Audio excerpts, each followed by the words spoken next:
दोस्तों फाइनली आज SBI funds management IPO की क्लोजिंग है।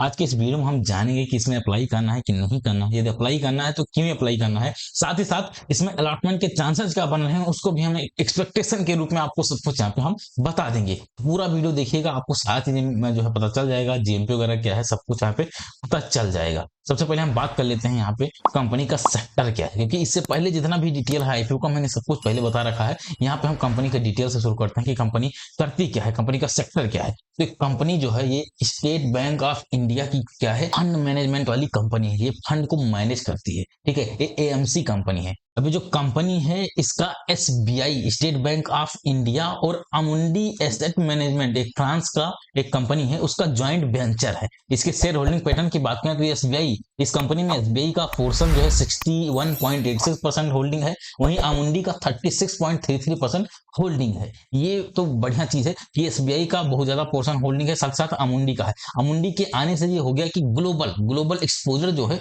इस कंपनी के अंदर आ गया, ग्लोबल चीजें भी जो है कंपनी के अंदर आ गई, जो कि अच्छी चीज है। और कंपनी की बात करें तो कंपनी का मेनली काम ये है कि फंड को मैनेज करना है, जैसे म्यूचुअल फंड हो गया, इन सारी चीजों को मैनेज करना है, यही सब कंपनी का काम है। बस इतना समझो, इससे ज्यादा समझने की जरूरत नहीं है। कंपनी के सेक्टर की बात करें, ए1 सेक्टर है। ए1 सेक्टर मतलब 5 में से 5 स्टार की रेटिंग है, सेक्टर में कोई दिक्कत नहीं है, सेक्टर काफी शानदार है। क्यों शानदार है सेक्टर की? क्योंकि इस सेक्टर में ग्रोथ है, आने वाले दिनों में आपको इसमें ग्रोथ देखने को मिलेगी। रीजन क्या है इसमें ग्रोथ क्यों है? क्योंकि जैसे जैसे जैसे जैसे दिन बीत रहा है, इंडिया में लोग अवेयर हो रहे हैं, लोग इन्वेस्टमेंट की तरफ जा रहे हैं। पहले इतना इन्वेस्टमेंट का क्रेज नहीं था, पहले शेयर मार्केट के नाम से लोगों को यही लगता था कि सट्टा बाजार है, लेकिन अब ऐसा नहीं है। अब वो लोग समझ रहे हैं कि हाँ, जो है म्यूचुअल फंड में इन्वेस्ट करना चाहिए, एसआईपी बाई करना चाहिए। तो उन सब की वजह से इस सेक्टर में ग्रोथ है, ऑब्वियसली इसमें ग्रोथ देखने को मिलेगा। तो ग्रोथ सेक्टर में है, 5 में से 5 स्टार की रेटिंग है, तगड़ा सेक्टर है, बहुत बढ़िया सेक्टर है।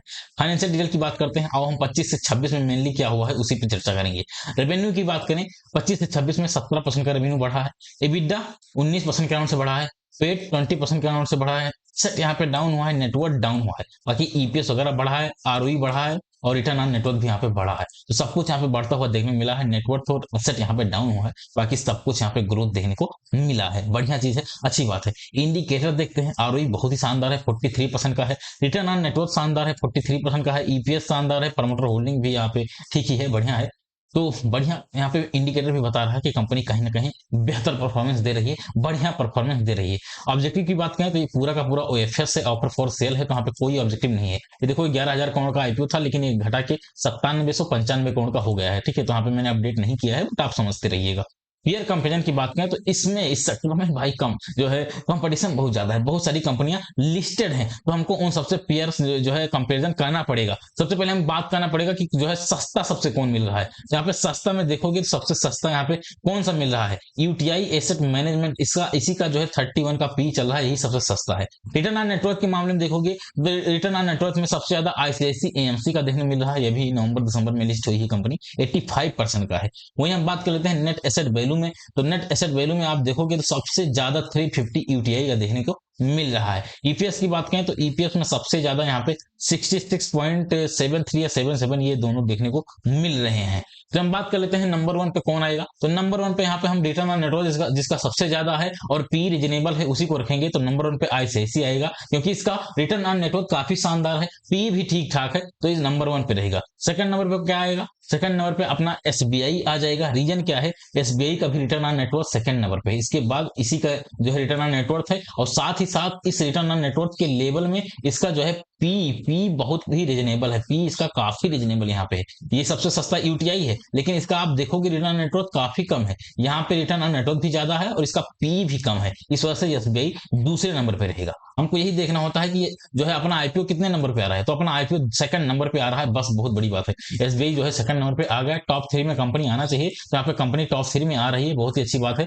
बढ़िया है, टॉप 3 में कंपनी आ रही है, ये अच्छी चीज है। आईपीओ प्राइस फेयर है कि नहीं, तो ऑब्वियसली आईपीओ का प्राइस फेयर है, ठीक ठाक प्राइस है, कोई दिक्कत नहीं है, ठीक है, प्राइस फेयर है। एंकर बुक की रेटिंग की बात करें तो हिस्टोरिक एंकर बुक की रेटिंग देखने मिली है 10 आउट ऑफ 10 की रेटिंग देखने मिली है। जितना भी फंड मैं एज्यूम करता हूं कि ये सारे फंड होने चाहिए, सारा नाम देखने मिला है। जैसे जीआईसी सिंगापुर, एमएएस सिंगापुर, ये कभी कभी दोनों एक साथ देखने मिलते हैं और यहाँ पे देखने मिले हैं। ये 10 आउट ऑफ 10 की रेटिंग, मतलब 100% परफेक्ट रेटिंग यहाँ पे देखने मिली है। शानदार एंकर बुक है। फंडामेंटल स्ट्रॉन्ग है कि गुड है, तो फंडामेंटल भाई स्ट्रॉन्ग है, कोई दिक्कत नहीं। फंडामेंटल यहाँ पे स्ट्रॉन्ग है भाई, फंडामेंटल स्ट्रॉन्ग है। जीएमपी की बात करते हैं, जीएमपी कितना है? जीएमपी अभी बढ़ा है, 16% का जीएमपी देखने में मिल रहा है। जब मैं वीडियो रिकॉर्ड कर रहा हूँ उस समय 16% का जीएमपी है, 92 का जीएमपी चल रहा है। यहाँ पे केवल 89 लिखा है, बट 16% का जीएमपी है, 92 रुपए का जीएमपी चल रहा है, जो कि बेहतर चीज है, बढ़िया है, बढ़िया जीएमपी देखने को मिल रहा है। अब बात कर लेते हैं इसमें अप्लाई करना है कि नहीं करना है। इसमें मैं पर्सनली फुल फोर्स के साथ यहाँ पे अप्लाई करने वाला हूँ, फुल फोर्स के साथ अप्लाई करूंगा। अब किस लिए अप्लाई करूंगा उसको समझो। अब देखो, यदि इसकी बम्पर लिस्टिंग हो जाती है, मतलब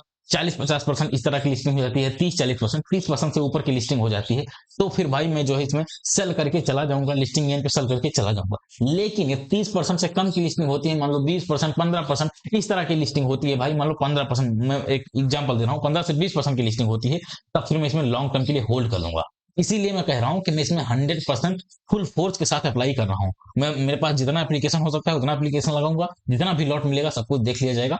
यदि लिस्टिंग गेन बढ़िया नहीं मिलता है तो मैं इसको लॉन्ग टर्म के लिए होल्ड कर लूंगा, क्योंकि लॉन्ग टर्म में ये कंपनी बढ़िया सस्टेन कर सकती है, बढ़िया ग्रोथ दिखा सकती है। और वैसे बात करें लिस्टिंग गेन की, तो लिस्टिंग गेन जहां तक मेरा मन है 25% के अराउंड तो लिस्टिंग यहाँ पे हो ही सकती है, 25% के अराउंड। अभी एंकर बुक देख के प्लस जीएमपी देख के यही लग रहा है कि कुछ नहीं तो 25% के अराउंड लिस्टिंग गेन आसानी से हो सकता है। तो ये तो रहा कि जो है लिस्टिंग कितना हो सकता है, क्या कुछ हो सकता है, इसमें अप्लाई करना है कि नहीं करना है। तो मैं पर्सनली बता दिया कि इसमें फुल फोर्स के साथ अप्लाई कर रहा हूं। लिस्टिंग गेन का भी व्यू है, लॉन्ग टर्म का भी व्यू है। लिस्टिंग गेन के लिए कब रुकूंगा? जब तगड़ी लिस्टिंग होगी तो लिस्टिंग लेके चला जाऊंगा। जब लिस्टिंग तगड़ी नहीं हो रही है तो इसमें लॉन्ग टर्म के लिए होल्ड करूंगा। मेरा पूरा फोकस लॉन्ग टर्म के लिए है, लिस्टिंग गेन पे ज्यादा फोकस नहीं है। लिस्टिंग गेन 25-30% ऐसे कुछ मिल सकता है लिस्टिंग गेन, ठीक है, इतना लिस्टिंग गेन होगा तब सोचा जाएगा क्या करना है। बाकी अभी समझो कि इसमें फुल फोर्स के साथ अप्लाई करना है। बाकी आप क्या करने वाले हो कमेंट में राय जरूर दीजिएगा। और हाँ, मैं साथ ही साथ अलॉटमेंट चांसेस की बात बता दूं, तो अलॉटमेंट चांसेस में रिटेल में 1 आउट ऑफ 3, 3 में से किसी एक को अलॉटमेंट मिलेगा, ठीक है, ऐसा मेरा एक्सपेक्टेशन है, ऐसे ही कुछ देखने को मिलेगा। बाकी शेयर होल्डर कोटा में भी मुझे लगता है 10x से 20x टाइम सब्सक्राइब हो सकता है। तो बस आज की वीडियो में इतना ही, मिलते हैं अगली वीडियो में, तब तक के लिए जय हिंद, वंदे मातरम।